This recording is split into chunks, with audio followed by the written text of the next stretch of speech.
I thought y'all might be tired of seeing my fan, so I'm going to show y'all my window instead. And I want to talk about something that I'm going to have to tread carefully and thread the needle here because I don't want to be misunderstood. Um, and one of the things I'm always harping on, I understand if some of you find it annoying that I keep going back to ranting and raving against the black pill, against blackpilling, against being blackpilled, against I black pill, black pill, black pill all the time, and just me shaking my fist at it and cursing at it. I've really, I grew to hate the black pill only when I became aware of things getting really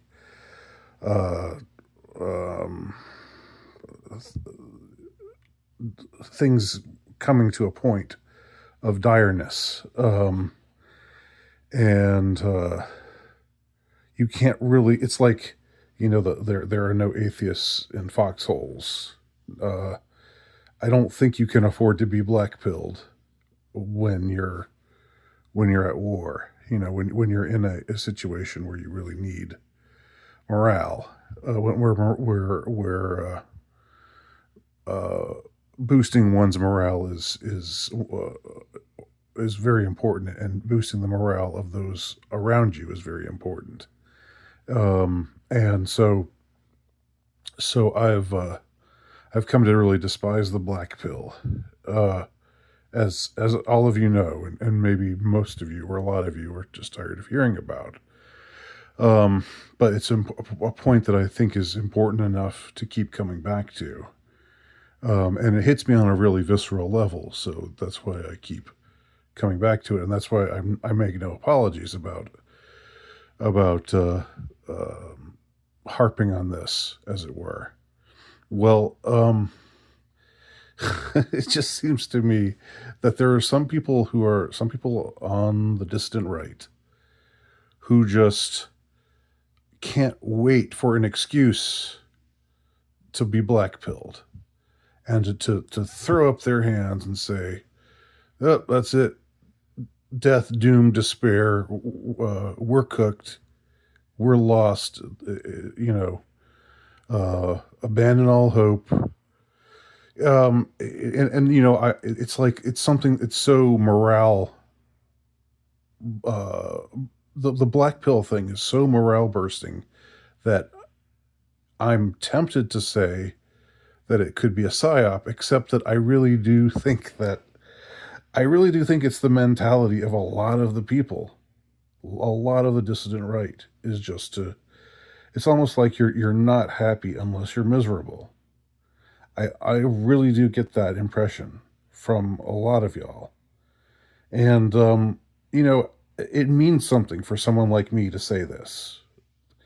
Because if you know me, and if you if you watch my videos, if you read my stuff, if you know at least a little bit about me, you've got to know I'm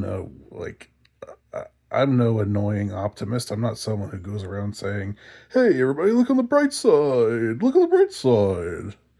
Um, and I'm not always talking about how things are wonderful and things are going great and then they're only getting better. I'm not that kind of person. So when someone like me, who's maybe you know, temperamentally disposed toward melancholia, temperamentally disposed towards pessimism, even, um, when someone like me rails against the black pill, that means something. That should mean more to you than than some really annoying, always cheerful optimist who just uh, can never see when that things are the least bit wrong, or always thinks that things are that you know uh, paradise is just around the corner, or whatever. So this H1B debate on Twitter, I think it was a healthy thing. I did not follow it at all. I don't. If truth be told, it's one type of mass immigration that it's not the same thing as people jumping the border and nobody protecting the border and the government letting a bunch of people in from the southern border or bringing a bunch of people over from who like to eat cats or whatever. This is a different kind of thing, but I understand that it's still important, and I'm against mass immigration in every way, and I'm not on Elon and Vivek's side on this issue. Uh, so it's not as if again, don't get it twisted. Don't don't misunderstand me.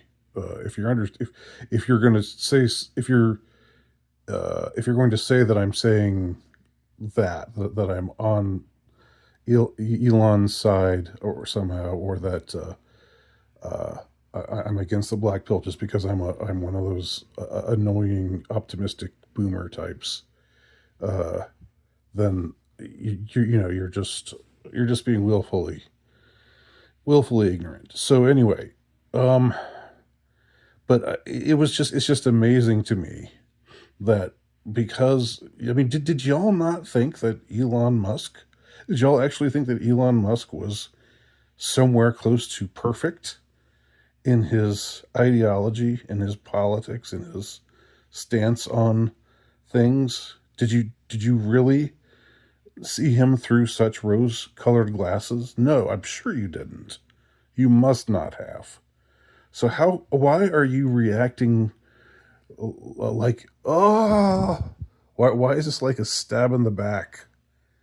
Did you not think that this would be the sort of thing that he would support?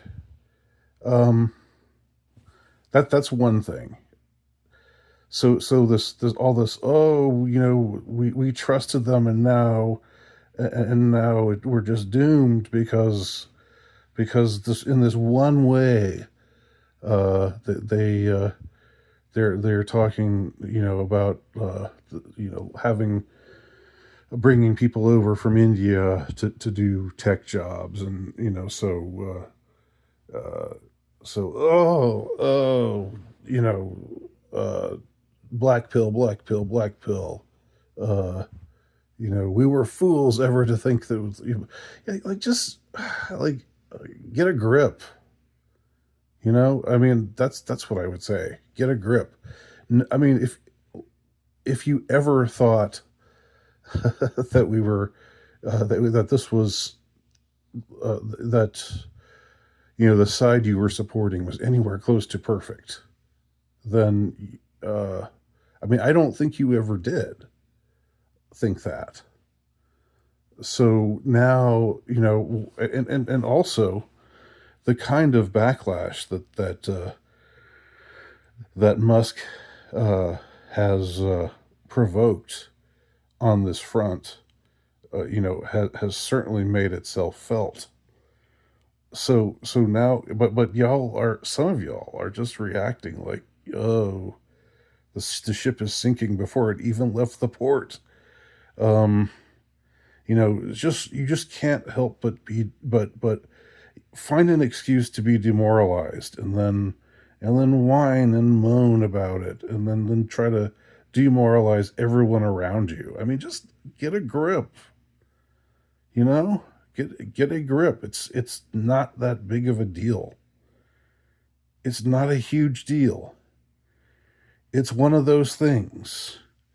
You have a coalition of anytime you put a movement together, it's made up of a broad coalition of people who have varying points of view on various subjects. So you have people who are just thoroughgoingly anti-mass immigration, on every front, and then people who say like Elon and Vivek, I guess, who say we should secure the border and keep out and stem the tide of illegal immigrants coming in from the south, from Mexico. But the H1 visas is another issue, and we should think differently on that front. I mean, okay, they think differently on this matter, you know, um, and I get not I get arguing with them. It's good. I mean, as far as you know, taking them to task, that's fine. That's great, in fact. But acting like, Elon Musk, Elon Musk isn't on our side in all the ways that we thought he would be. Shut up. You never thought that about him.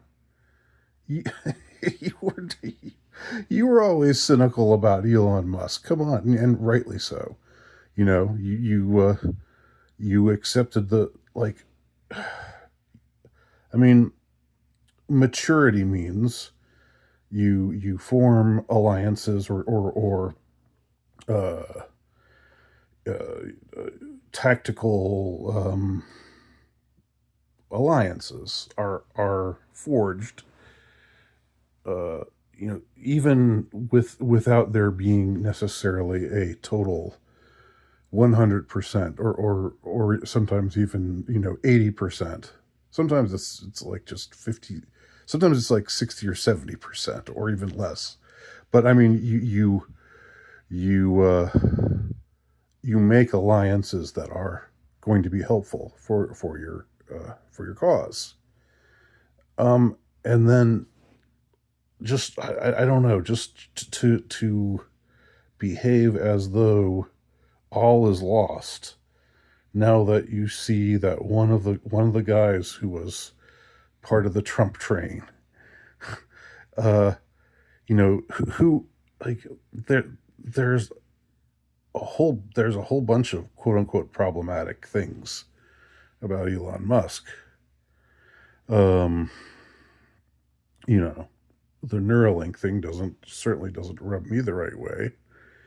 Uh, and there's other things as well, but I don't want to enumerate them here. But I mean, I don't know.